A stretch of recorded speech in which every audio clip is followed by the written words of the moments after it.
அப்படிங்கிறது தமிழ் சினிமாவுக்கு மட்டும் இல்லை, ஒட்டுமொத்த தமிழகத்துக்குமே ஒரு பெரிய இழப்பு.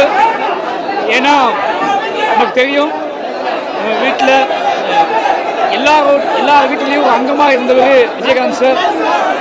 அவரோட துணிச்சல், அவரோட தமிழ் மீதான பற்று, அவரோட உற்சாகம், அடுத்த தலைமுறையை அவர் நடத்தின விதம் எல்லாத்துலேயுமே கேப்டன் விஜயகாந்தை பற்றி நமக்கு தெரியும். இன்னைக்கு அவரை இழந்து வாழக்கூடிய அவரோட கழக உடம்புகளுக்கும், சினிமா உலகினருக்கும், நண்பர்களுக்கும், குடும்பத்திற்கும் என்னை ஆழ்ந்த எண்ணங்களை தெரிவித்துக் கொள்கிறேன். சினிமாவில் எல்லாருக்குமே ஒரு சமமான சாப்பாடு கிடைப்பதற்கான வழிமுறை நான் நிறைய கேள்விப்பட்டிருக்கேன்.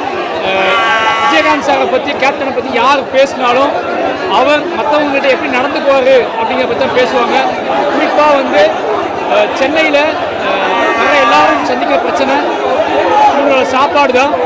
அது நான் அனுபவிச்சதில்லை. ஆனால் எல்லாரும் சொல்கிறது எல்லாமே, விஜயகாந்த் சாரை மீட் பண்ண அத்தனை பேர் சொல்கிறது என்ன அப்படின்னா, அங்கே போனால் சாப்பாடு கன்ஃபார்ம், யார் வேணாலும் எப்போ வேணாலும் சாப்பாடு சொல்லுவாங்க.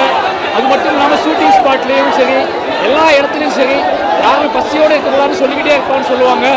அப்பேற்பட்ட ஒரு மனிதரை இல்லை, அவர் இன்னும் சினிமாவோட சம்மந்தப்பட்டே நிறைய நாள் இருந்திருந்தார். நானும் வந்ததுக்கப்புறம் அவர் ரொம்ப மிஸ் பண்ணேன்.